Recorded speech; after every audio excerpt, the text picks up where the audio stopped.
மீண்டும் இணையறதுக்கு நான் ரெடியா இருக்கேன். எடப்பாடி பழனிசாமியை நான் பல தடவை சொல்லிட்டேன் தம்பி, உங்களுக்கு விறுவிறுப்பான செய்தி வேணுங்கிறதுக்காக அடிக்கடி இந்த கேள்வி கேட்டுட்டே இருக்கிறீங்க. சொல்றது இது அன்னைக்கு தினம் தான் கேட்டு இருக்காரு, இன்னைக்கே கேட்டாரு, 3-4 வருஷமா கேட்டு தான் இருக்காரு. அதாவது ஏற்கனவே அனைத்து இந்திய அண்ணா திராவிட முன்னேற்ற கழகத்தின் பொதுக்குழு கூட்டத்தில் ஏகமனதாக எடுக்கப்பட்ட முடிவு, திரு ஓபிஎஸ் அவர்கள் அடிப்படை உறுப்பினர் நீக்கப்பட்டு விட்டார், நடவடிக்கை எடுக்கப்பட்டிருக்கிறது. அதனால அந்த கட்சியில் சேர்த்துவதற்கு எந்தவித வாய்ப்பும் இல்லை. எந்த புது கட்சியும் தொடங்குற எண்ணம் எனக்கு இல்ல. அது அவரை தான் கேட்கணும், நீங்க அவரை போய் கேளுங்க சார். இது அடிப்படை நல்லா புரிஞ்சுக்கு, இது பொதுக்குழு எடுக்கப்பட்ட முடிவு, ஒரு பொதுச்சாலை எடுக்கப்பட்ட முடிவு இல்ல. 2500க்கும் மேற்பட்ட பொதுக்குழு உறுப்பினர்கள் ஒன்றாக கூடி சென்னையிலே அவர்கள் இந்த இயக்கத்திற்கு துரோகம் விளைத்த காரணத்தினால் அந்த சென்னையில் கூட்டப்பட்ட அந்த பொதுக்குழுவில் எடுக்கப்பட்ட நடவடிக்கை.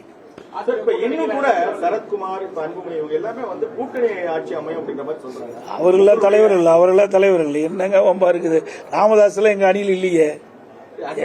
அன்புமணி அப்படி சொல்லவே இல்லை, தவறான கருத்து சொல்லுவாங்க. அவரு சரத்குமார் ஏங்க, அவரே தலைவர், கட்சிக்கு தலைவர் சொன்னீங்களா, கேள்வி கேட்டீங்களா, பரவாயில்ல.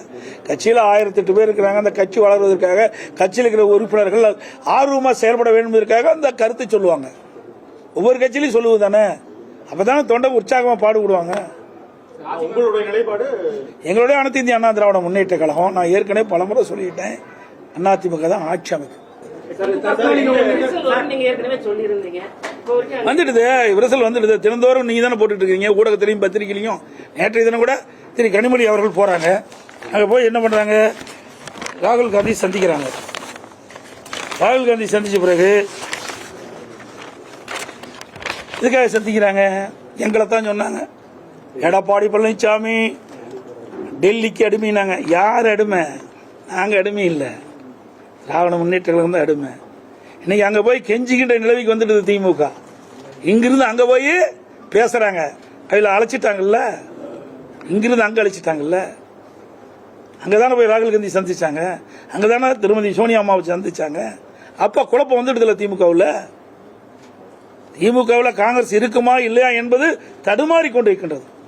இன்றைக்கு காங்கிரஸ் கட்சியை சேர்ந்த நிர்வாகிகளும் சரி, திமுக கட்சியை சேர்ந்த நிர்வாகிகளும் சரி, தினந்தோறும் பத்திரிகையிலும் மாறி மாறி ஒருவருக்கொருவர் இன்றைக்கு தாக்கி கொண்டிருக்கிறார்கள். அதெல்லாம் பத்திரிகையில ஊடகத்தில் வந்திருக்குது. இந்த பல நிலைமைக்கு போயிட்டு இருக்குமா இல்லையாங்கிறது அது வேற விஷயம், அவர்களும் தெரியும்.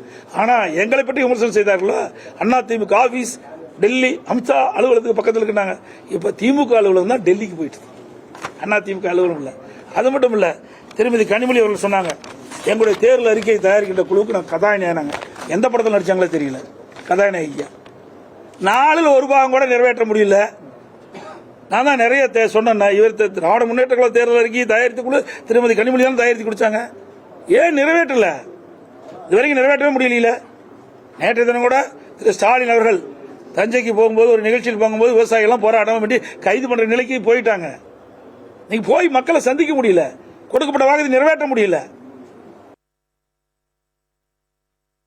சார், தமிழகத்தை பொறுத்தவரையிலும் அதிமுக திமுக என்ற நிலை மாதிரி இன்னைக்கு தமிழக வெற்றி கழக விஜய் ஒரு முக்கிய பங்கு இந்த தேர்தலை வகிப்பாரு. அதை எப்படி எதிர்கொள்ளுங்க? எங்க முக்கிய பங்கு வந்தா தானே தெரியும்.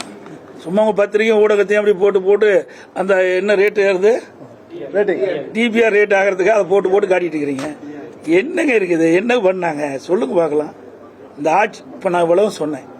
இன்னைக்கு அண்ணா திமுக பொன்விழா கண்ட கட்சி, 31 ஆண்டுகளும் தமிழகத்தில் ஆட்சி புரிந்த கட்சி. மத்திய அரசிலிருந்து மாநில அரசு என்னென்ன திட்டங்களை கொண்டு வந்து நிறைவேற்றி அதன் மூலமாக தமிழகம் எந்த அளவுக்கு உயர்ந்திருக்கு நாங்க பளிச்சுன்னு சொல்றோம். அதெல்லாம் சொல்ல முடியும், சொல்லுங்க, என்னன்னு சொல்லுங்க பார்க்கலாம். என்ன சொல்லல, கூட்டம் ரசிகர் கூட்டம் வரத்தான் செய்யும். அவர் சிறந்த நடிகர், அது எந்த மாற்று கருத்தும் கிடையாது. ஆனா சிறந்த அரசியல்வாதி நாங்க தான். மக்களுக்கு சேவை செய்தோம்னா நாங்க தான்.